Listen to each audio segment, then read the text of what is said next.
296वां दिन। नए अहदनामा में से आज की तलावत तिमोथियस के नाम पौलुस रसूल का दूसरा खत, उसका दूसरा बाब, पहली आयत से लेकर 26वीं आयत तक। बस ऐ मेरे फर्जंद, तो उस फजल से जो मसीह यस्सु में है मजबूत बन, और जो बातें तूने बहुत से गवाहों के सामने मुझसे सुनी हैं, उनको ऐसे दयानतदार आदमियों के सुपुर्द कर जो औरों को भी सिखाने के काबिल हों। मसीह यस्सु के अच्छे सिपाही की तरह मेरे साथ दुख उठा। कोई सिपाही जब लड़ाई को जाता है, अपने आप को दुनिया के मामलों में नहीं फंसाता, ताकि अपने भर्ती करने वाले को खुश करे। दंगल में मुकाबला करने वाला भी अगर उसने बाकायदा मुकाबला ना किया हो तो सेहरा नहीं पाता। जो किसान मेहनत करता है, पैदावार का हिस्सा पहले उसी को मिलना चाहिए। जो मैं कहता हूं उस पर गौर कर, क्योंकि खुदावन तुझे सब बातों की समझ देगा। यस्सु मसीह को याद रख, जो मुर्दों में से जी उठा है और दाऊद की नस्ल से है, मेरी उस खुशखबरी के मुवाफिक जिसके लिए मैं बदकार की तरह दुख उठाता हूं, यहां तक कि कैद हूं, मगर खुदा का कलाम कैद नहीं। इसी सबब से मैं बरगुजीदा लोगों की खातिर सब कुछ सहता हूं, ताकि वो भी उस नजात को जो मसीह यस्सु में है अब्दी जलाल समेत हासिल करें। ये बात सच है कि जब हम उसके साथ मर गए तो उसके साथ जिएंगे भी। अगर हम दुख सहेंगे तो उसके साथ बादशाही भी करेंगे। अगर हम उसका इनकार करेंगे तो वो भी हमारा इनकार करेगा। अगर हम बेवफा हो जाएंगे तो भी वो वफादार रहेगा, क्योंकि वो आप अपना इनकार नहीं कर सकता।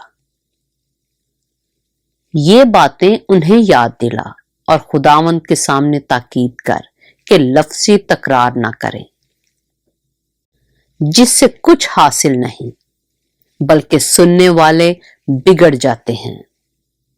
अपने आप को खुदा के सामने मकबूल और ऐसे काम करने वाले की तरह पेश करने की कोशिश कर जिसको शर्मिंदा होना ना पड़े, और जो हक के कलाम को दुरुस्ती से काम में लाता हो।